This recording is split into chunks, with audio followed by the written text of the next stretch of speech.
Maguyag, meron ba dito mga negosyante? Online? Marami na, meron siguro. Sa negosyo, take note, ibenta mo na lahat.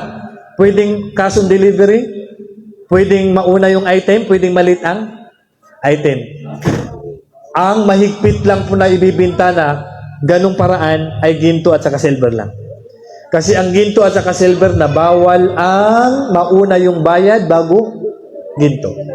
O mauna yung ginto bago ang bayad. Bawal sa negosyo sa ginto yan. At saka silver. Para kasabutan.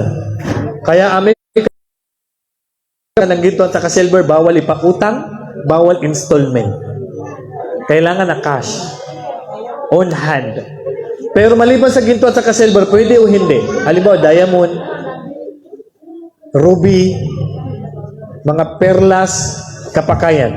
Yabudi kapag pinapasukan ng riba. So, gusto kong talakayin to. Kasi talamak masyado ang riba sa atin. Talamak. Katawan ni riba, yan mo katawan sa maya riba kapapagitsid na kultabo. Kulta, pera. Pag gani po, pinautang ko si Adrian ng 1,000, babayaran niya sa akin ng 1,100 na riba yun. Para kasabutan, no, ng timan, anim na produkto, 6 na bagay ang pinapasukan ng riba. Ng timan. Ito bihira lang, hindi masyado layo, hindi lahat tayo nakakaalam nito. Ng timan na niya na, buludot pa na riba. Bulawan, no silver. Ang ginto at saka silver. Yan dalawa na yun muna. Ang ginto at saka silver, bawal ipautang. Bawal ipautang. Okay na, meron akong magkaiba. Ang tanong, kung bawal ipautang ang ginto at silver, pwede bang isangla? Yun ang tanong. Sino nakakaalam ng sagot? Bibigyan ko ng bulibid. Ay, kumukunsi. Okay, ang tanong ko sa mga kapatid. Babae man o lalaki, kung alam nyo, bawal ipautang ang ginto at saka silver. Pero ang tanong ko, pwede bang isangla? Bawal. Bawal. Bawal din. Sinong may sagot na iba? Pwede. Full. Kailangan full. Okay, so lahat, yung nagsabi na bawal, mali. Yung nagsabi na pwede, pero full, mali din. Ang ginto at saka silver, bawal lang ipautang. Pero pwedeng isangla.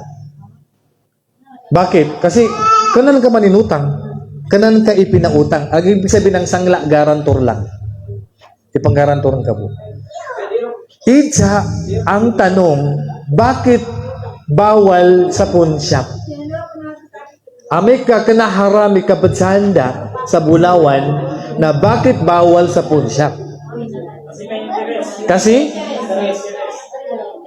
Ano yung pumasok doon na bawal? Bakit? Ang pagsangla ba o ang pag-utang?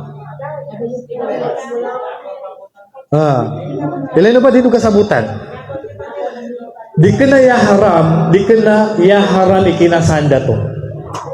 Ang pagsangla ay hindi haram yun. Ang haram, yung inutang mong pera. Naintindihan? Kasi nung isangla mo yun, ang gusto mo, pera. Kasi kung nagsangla ka, halimbawa, tapos bibigyan ka ng pawn shop ng 10,000, tapos after 1 month, babayaran mo ng 10,000 din na walang bawal doon. Pero ang problema sa pawn shop, ganun ba o may interest? Siyempre may interest. Kaya naman yung inutang mo na 10,000 na may dagdag o may interest, doon yung haram. Dato ba yaku advice sa kano mga babae amarakli Bulawan? Kaya special sa mga babae kasi siyempre mga babae mahilig mag-alaga ng bulawan. Kaya hindi lang asawa ang inaalagaan nila, mas mahalaga yung bulawan sa kanila. So ito pong masasabi ko sa inyo, amay ka magipit ka no, pag nagipit kayo, na hindi po solusyon ng pawn shop. Alam ko, alagang-alagang mo yung kwintas mo at saka yung singsing. Ang gagawin mo muna, maghanap ka muna ng masanglaan mo na kapatid mo na walang tubo. Pag wala ng paraan, ibenta mo. Pag mas mura ang binta, doon mo ibenta sa pawn shop. Tubaya ko advice sa pabadsanda sa pawn shop na di ka pumalinganin. Para di ka pakariba. Kasi pag binalikan mo yan, sigurado may interest na yon. Kaya ang payo ko, pag pumunta ka sa pawn shop, isagad mo na. Yan kaniyat na pinagangan. Pagpasan. Okay na, pawn shop na tigil, sige, pero may advance interest na, di ba?